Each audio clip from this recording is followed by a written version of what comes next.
So ఇవి వచ్చేసి 12th pass jobs అనమాట. 12th diploma, any degree, any PG, post graduate చేసిన వాళ్ళు ఎవరైనా ఈ యొక్క నోటిఫికేషన్కి అప్లై అయితే చేసుకోవచ్చు అనమాట. కస్టమర్ సర్వీస్ రిప్రజెంటేటివ్ జాబ్స్ అనమాట. ఇది వచ్చేసి వీక్లో 5 days అయితే వర్క్ ఉంటుంది. శాలరీ వచ్చేసి మంత్లీ మీరు 33,000 వరకు శాలరీ అనేది అర్న్ అయితే చేసుకోవచ్చు. అండ్ అలాగే ఈ వీడియోకి సంబంధించిన అప్లై లింక్ అనేది వీడియో కింద డిస్క్రిప్షన్లో ప్రొవైడ్ చేస్తున్నాను. అక్కడ నుంచి అప్లై అయితే చేసుకోండి. కంప్లీట్ నోటిఫికేషన్ మొత్తం ఈ వీడియోలో ఎక్స్ప్లెయిన్ చేయడం జరిగింది. వీడియో ఇక్కడ స్కిప్ చేయకుండా ఎండ్ వరకు అయితే చూడండి guys. Hi guys, welcome back to my channel guys. Intech CX company వాళ్ళు కస్టమర్ సర్వీస్ రిప్రజెంటేటివ్ జాబ్స్ని అయితే రిక్రూట్ అయితే చేసుకుంటున్నారనమాట. సో ఈ యొక్క జాబ్ నోటిఫికేషన్ని అన్స్టాప్లో అయితే వీళ్ళు పోస్ట్ చేయడం జరిగిందనమాట. So interest and willing candidates ఈ యొక్క నోటిఫికేషన్కి అప్లై చేసుకోవడానికి అయితే ట్రై చేయండి. జాబ్ లొకేషన్ వచ్చేసి బెంగళూరు అనమాట. వెరీ రీసెంట్గా అయితే ఈ యొక్క నోటిఫికేషన్ని పోస్ట్ చేయడం జరిగింది. అంటే April 25th అప్డేట్ చేయడం జరిగిందనమాట. ఈ యొక్క నోటిఫికేషన్ డీటెయిల్స్ చూసే ముందు ఇంకా ఎవరైనా మన ఛానల్ సబ్స్క్రైబ్ చేసుకోకపోతే సబ్స్క్రైబ్ చేసుకుని పక్కనే ఉన్న బెల్ ఐకాన్ అయితే యాక్టివేట్ చేసుకోండి. నేను పోస్ట్ చేసే వీడియోస్ మీకు నోటిఫికేషన్ త్వరగా అంతే. అండ్ అలాగే వీడియోకి చిన్న లైక్ చేసి సపోర్ట్ అయితే చేయండి గైస్. సో ఇక్కడ నోటిఫికేషన్ డీటెయిల్స్ కనుక చూసుకున్నట్టయితే కస్టమర్ సర్వీస్ రిప్రజెంటేటివ్ జాబ్స్ని అయితే రిక్రూట్ అయితే చేసుకుంటున్నారు ఇంటెచ్ సిఎక్స్ కంపెనీ వాళ్ళు.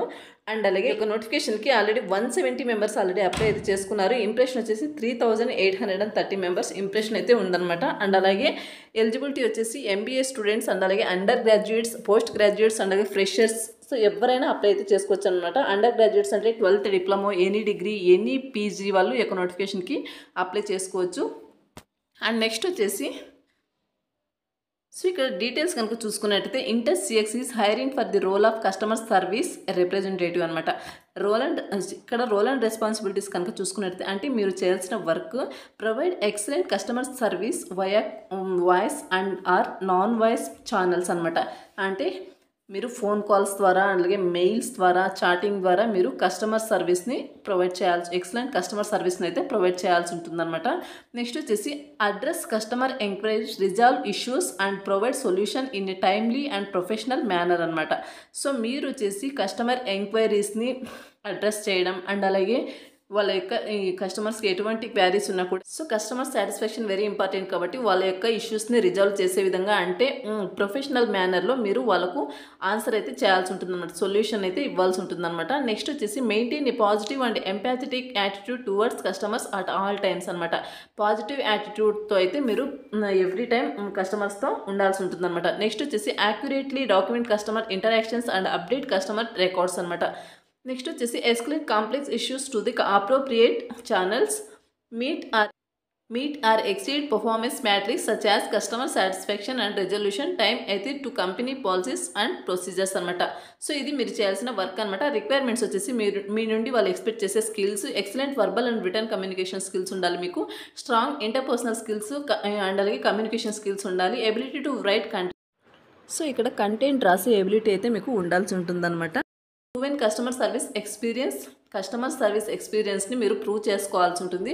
నెక్స్ట్ వచ్చేసి ability to work in an office environment అనమాట. సో ఆ వర్క్ ఫ్రమ్ ఆఫీస్లో మీరు వర్క్ చేయడానికి విల్లింగ్ అయితే ఉండాల్సి ఉంటుంది. ఎలిజిబిలిటీ వచ్చేసి students all engineering bachelors of all courses, arts of all courses and all other eligible అనమాట.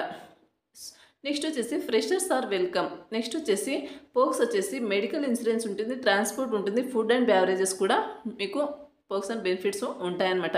నెక్స్ట్ వచ్చేసి అడిషనల్ ఇన్ఫర్మేషన్ వచ్చేసి జాబ్ లొకేషన్ వచ్చేసి బెంగళూరు అనమాట. ఎటువంటి ప్రియర్ ఎక్స్పీరియన్స్ అయితే మీకు అవసరం లేదండి. ఫ్రెషర్స్ ఎక్స్పీరియన్స్ ఎవరైనా అప్లై అయితే చేసుకోవచ్చు. నెక్స్ట్ వచ్చేసి శాలరీ డీటెయిల్స్ కనుక చూసుకున్నట్టయితే మినిమం శాలరీ వచ్చేసి మీకు 2.5 lakh per annum salary provide చేస్తారు. మ్యాక్సిమం వచ్చేసి 4 lakhs పర్ యానం శాలరీ, అంటే మీకు మంత్లీ 33,000 to 35,000 వరకు మీకు శాలరీ అనేది రావడం జరుగుతుంది అనమాట. వర్క్ డీటెయిల్స్ వచ్చేసి వీక్లో 5 days అయితే వర్క్ ఉంటుంది. 2 రొటేషనల్ వీక్ ఆఫ్స్ అయితే మీకు ప్రొవైడ్ చేస్తారనమాట. జాబ్ టైప్ వచ్చేసి ఇన్ ఆఫీస్లో వర్క్ అయితే ఉంటుంది. ఫుల్ టైమ్గా మీరు పర్మనెంట్గా వర్క్ అయితే చేసుకోవచ్చు అనమాట. సో ఇది వచ్చేసి వర్క్ డీటెయిల్స్ నోటిఫికేషన్ డీటెయిల్స్ అండి. ఈ యొక్క నోటిఫికేషన్కి అప్లై చేసుకోవడానికి ఇక్కడ క్విక్ అప్లై మీద క్లిక్ చేసి మీరు అప్లై అయితే చేసుకోవాల్సి ఉంటుంది. సో క్విక్ అప్లై మీద క్లిక్ చేస్తే మీకు ఇంటర్ఫేస్ అనేది ఇలా వస్తుందన్నమాట.